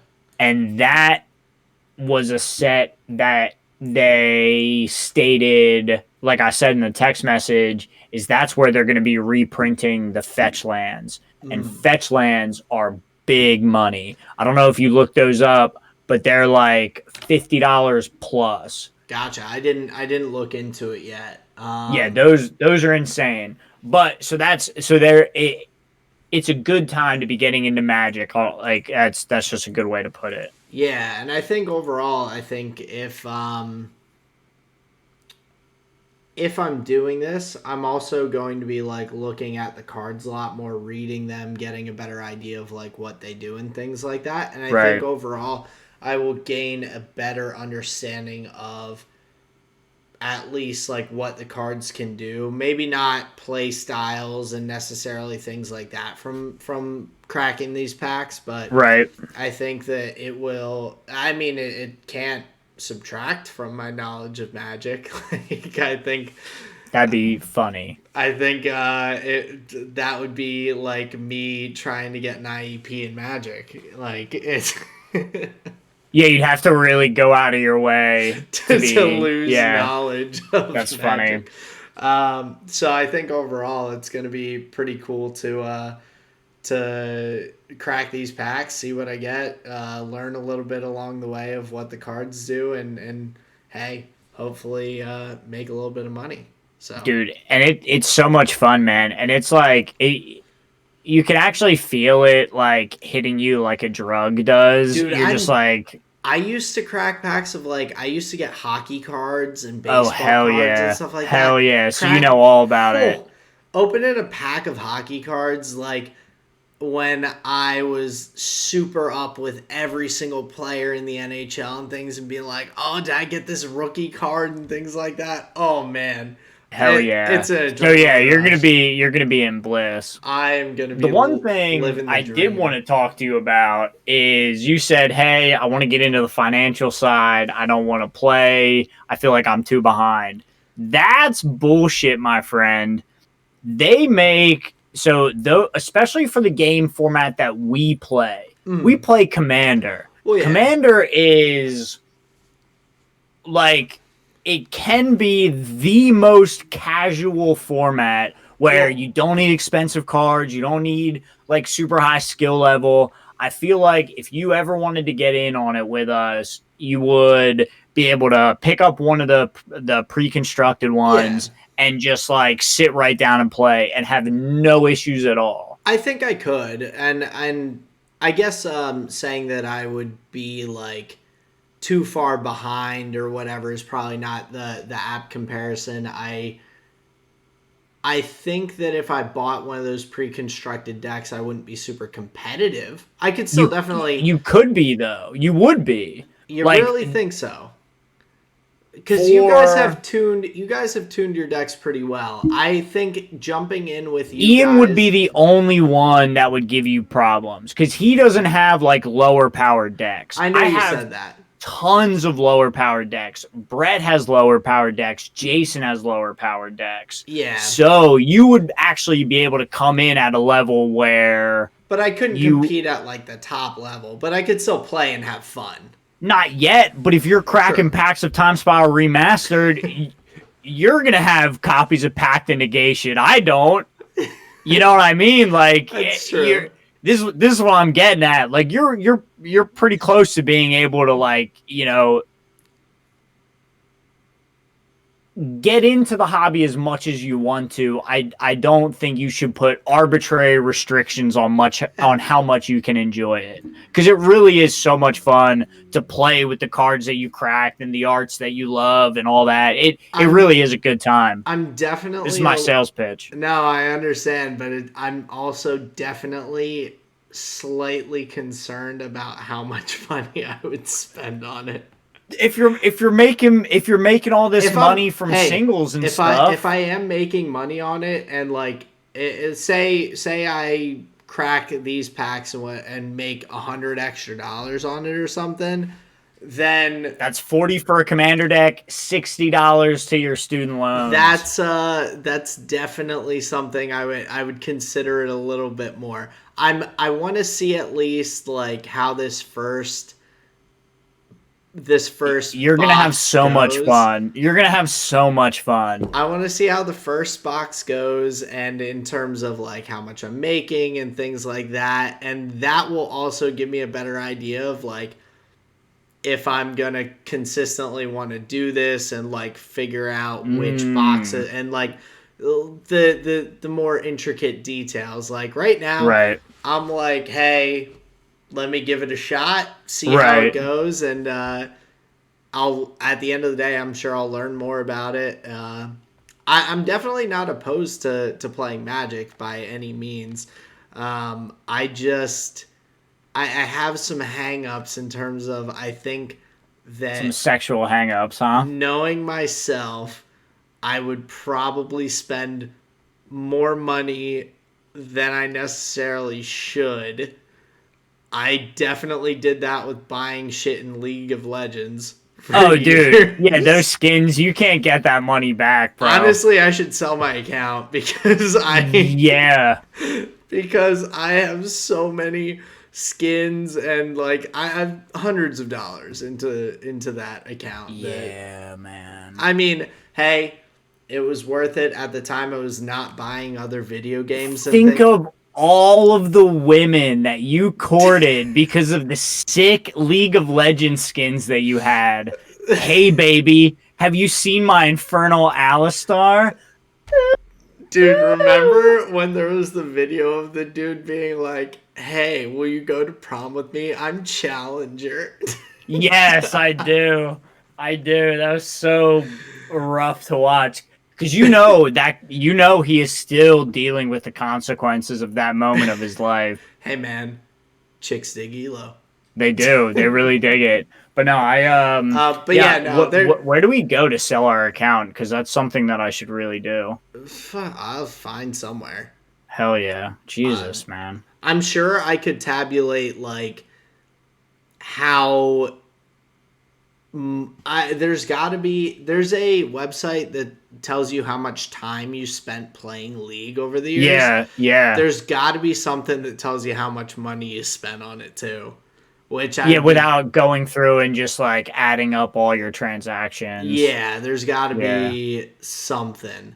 Um but yeah, I mean, I'm definitely kind of past the point of playing League anymore, unfortunately. But I do still love the competitive scene, me too. which I'm super happy that I'm like still into that.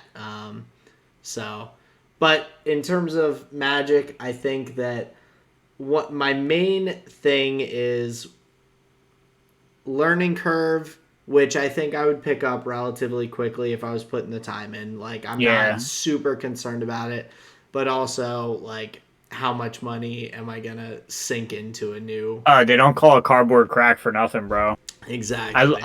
I literally just spent $120 on one single piece of cardboard. Dude, the dopamine that my body craves, I think would too easily be satiated I by would just doing like that. latch onto it I hardcore, like, this is what we needed. Give us more. I think my brain would be like, get another box. Get Right, get the box. right. We're going to Target. We're finding booster packs, baby. Just fucking cracking them open. Hey, you're not even selling the cards. You're just putting them through this customized shredder that you have that like powderizes them, and you're just doing straight lines of Magic I cards. just open the packs and I'm like, nope, shred. Nope. Oh, that's a good one. Nope, shred. Oh man, yeah, it's good times, dude. It's good Yeah, times. so we'll see how it goes. You're getting me to buy this box and crack some packs is probably going to be the downfall of my life, but it's okay. At least I would have some legacy. At this point, I have none. At You're least they could remember me for something. take me down with you. Yeah, or something like that. Oh man. But yeah, this week on the Magic Hour, Hell we yeah. are going to do a deck tech of my Golos Tireless Pilgrim commander deck. Okay. I sent the list to Aaron, so he has the list, and I know we're kind of getting to time here soon, so we're not going to go through every card in the deck, just some fun ones. So But real yeah, so quickly, I I'm guess going to do a little screen swap. Aaron, you wanna intro here? yeah, so we're gonna be going through the deck. I was looking a little bit into it, and um, I mean, kind of similar to the other commander decks. You have a lot of lands in your deck primarily to you want to be able to make sure you're pulling those, getting your mana, being able to use those. Um, I'm really interested in seeing, or I guess hearing from Justin a little bit more. Justin, can you turn the phone so it flips? Can you turn the phone so it flips to the I think so. cool? Yeah, that's what I'm looking for. Beautiful. Um, so I'm definitely interested to see kind of what um, the play style is for this because you have a lot of planeswalkers in this deck. Um, and so it seems like this is going to be a little bit different from last week's deck that we went through, from going through the Zakama deck. So yeah, so the Zakama deck was very like creature focused. It was kind of around the dinosaur tribe a little bit and like big mana type stuff. Yeah, But this one is a little more focused on trying to quickly assemble the pieces of, I'll call it a slow combo. It's not like it's not something that's going to win quickly, but the deck does have an inbuilt inevitability where if you give me enough turns, I will win the game. gotcha. Well, It's and not a matter of if, it's just a matter of when. yeah, and so looking through the your deck and everything, you have a lot of like sorcery and instant cards that are available kind of in the deck for you. Yeah. So give me a little more information about I guess the play style and kind of what you're looking for from your deck to get to these like game winning kind of combos. So if you look at the commander, he says when he enters the battlefield, you may search your library for a land card, put that card onto the battlefield tapped, then shuffle your library. Yes. So the way that I built Golos is to focus my like win conditions, have them on lands. So my commander effectively is just a tutor for the way that I'm going to win the game. He just goes and finds it and puts it onto the battlefield. Gotcha. He also has the activated ability, pay 7, and then you can exile the top 3 cards of your library, play them this turn without paying their mana cost. So obviously you see some like big costed spells. Zakama's in there, he's 9. Reshape the Earth is 9. Patron of the Moon is 7. So there's like some big spells there, but those aren't what's going to be winning us the game. What's winning us the game usually is this land card here called Maze's End. So Maze's End says 3, tap it, return it to its owner's hand, and then you may search your library for a gate card, which is a type of land. Search the library for a gate card, put it onto the battlefield, then shuffle your library. If you control 10 or more gates with different names, you win the game. So, exactly. So the strategy, get to Golos, get Maze's End onto the battlefield, and find the quickest ways to get all those gates on the battlefield, activate, and win the game. So how many gate cards do you have in this deck? Do you only have 10 or do you have more? I only have 10. And I used to have the 11th one.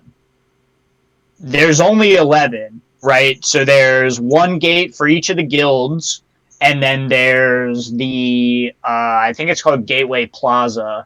But that land for our format, it was just too slow. It was really just too slow. So it enters the battlefield tapped, and then you have to pay a mana for it to actually enter the battlefield. So it's just like a really slow card to play. And every time I had it, it actually ended up not being that good. So I took it out. So there are only 11 gates total in Magic? Or you only had 11? Oh, okay, gotcha. I think there is only 11 total. Gotcha, so and you have to get. You got to find them, right? In a 100-card deck, you got to find them. So Maze's End is our main win condition, and then another combo of lands that we have. It's not as secure of a win condition in Commander. Because a big 20-20 doesn't end the game like it does in 1 versus 1s. So we have Thespian Stage and Dark Depths, and in combination, after some series of just like executing the rules, Thespian Stage will turn into a 20-20 black avatar creature token with flying and indestructible. So we get Dark Depths out, it's a land, get Thespian Stage out as well, copy it, make a big 20-20. In a couple of turns, that's going to knock some people dead. But it's not that reliable because people have ways to exile it, remove it, bounce it back to my hand, whatever. So that's like the C plan, or at least just something fun you can do in the deck. Gotcha. The B plan is Field of the Dead. Whenever field or another land enters the battlefield under your control, if you control 7 or more lands with different names, create a 2/2 black zombie creature token. So the idea would be get field out, make a whole bunch of land drops, and have an army of zombies to overrun the board with. So if you get field out early, then each time you add a, so like if you have it in your like initial draw, you want to play it early, so every time you're playing a land you're getting a 2/2 zombie creature token after 7 total. Okay, so gotcha. On your 7th land drop you'll get your first zombie. Okay, gotcha. But if you have like copies of it or anything like that, then you'll start to make more.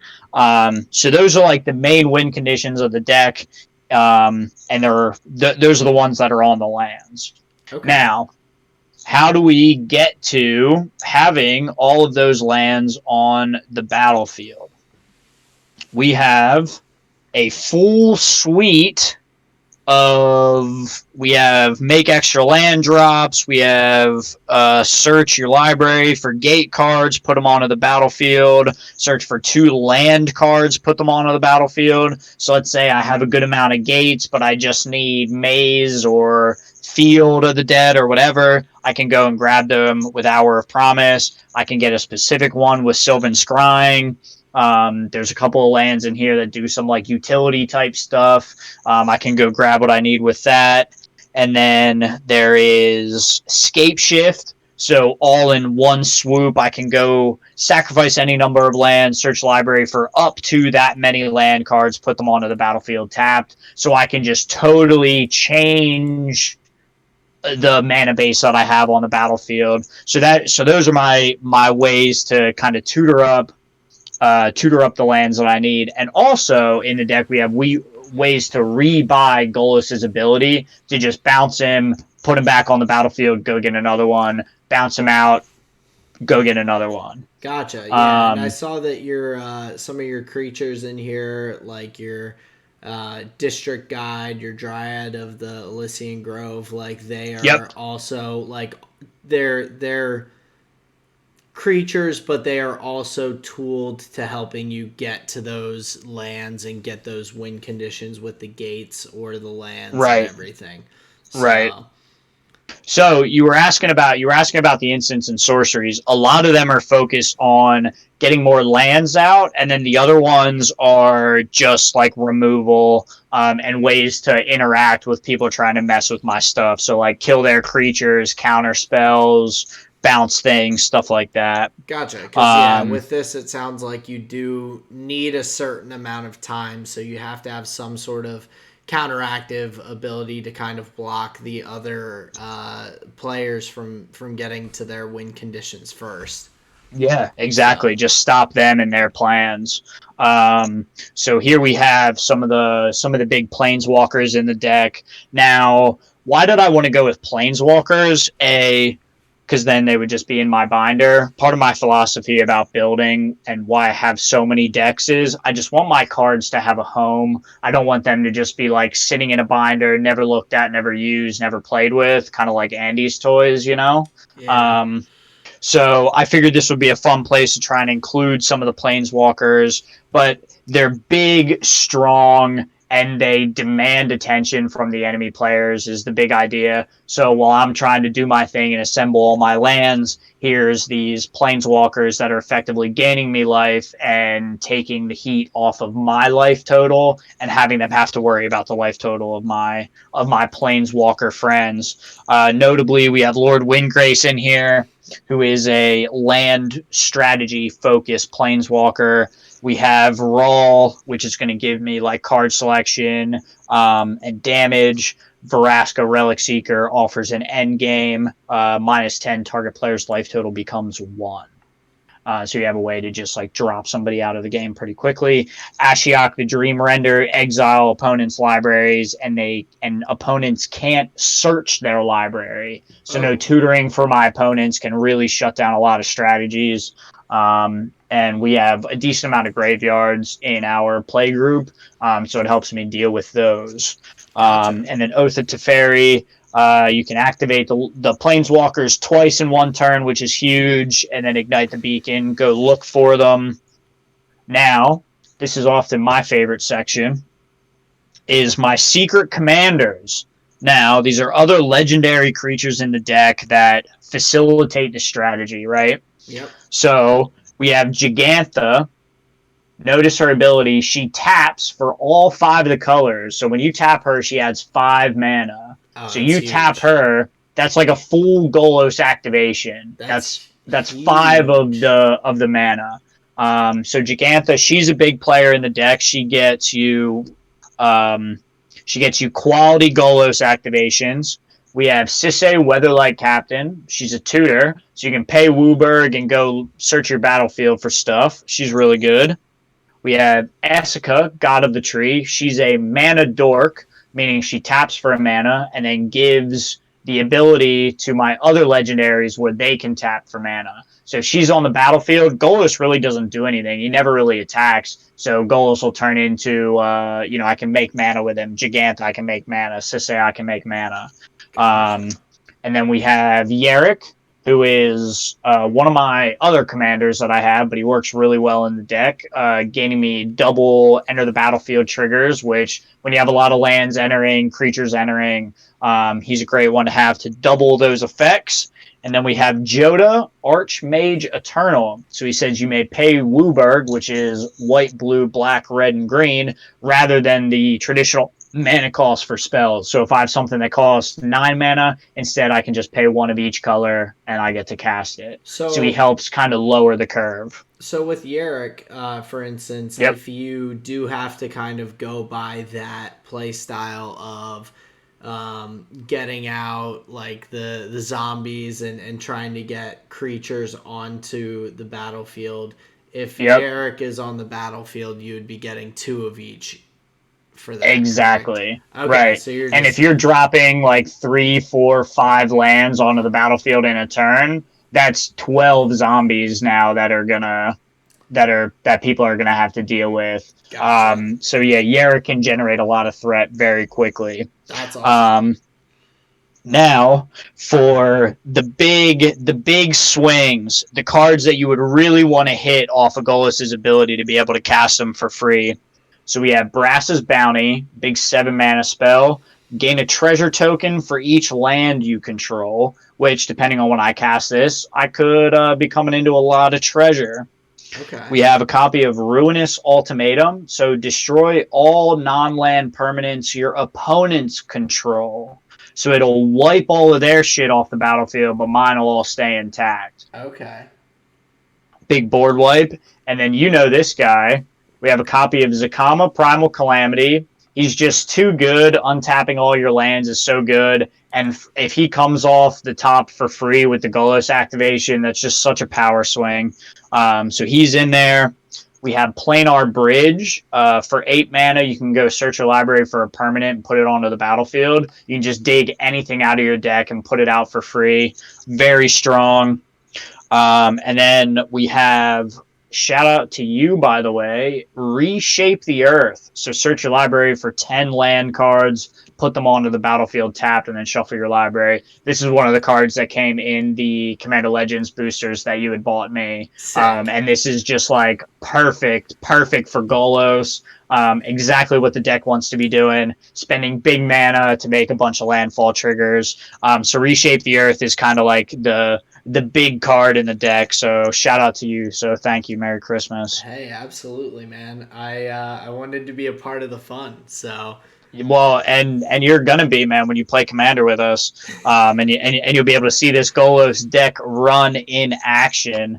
But yeah, absolutely. that's a short little deck tech for Golos Tireless Pilgrim.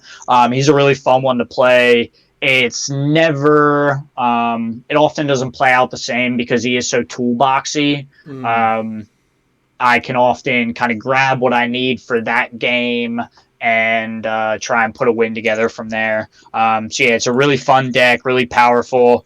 Yeah, one of my favorites. So thanks for everybody for tuning into the deck tech. Yeah, it seems with it, there's a lot of kind of opportunities and options you have for being successful with this deck. So like you're not pigeonholing yourself into one play style or anything. You have the ability to kind of shake things up depending on what cards you pull and what opportunities you have. So Well, and what can make that deck sometimes so interesting is like depending on which planeswalkers I end up having on the battlefield, like they really do mess with the game flow like significantly. They're often like um, for opponents, you really got to deal with them. So they really help me stay alive. Where Ian's constantly asking like, "How many gates do you have? How many gates do you have? How many gates do you have?" Because like when Golos is in the pod, like I said, it's not a matter of if, it's a matter of when. just the way it's all constructed. So if you give it enough time, yeah, it'll take the game. So it's really fun. And like to try and what I was getting at was trying to navigate all of those like decision points to find the best combination of cards. Yeah, absolutely. Very cool. Yeah. That was fun going through and kind of seeing the different uh, win conditions that you have with the deck and everything with um, what your big cards are and all. Is that something that you would we could possibly link in the description for the episode?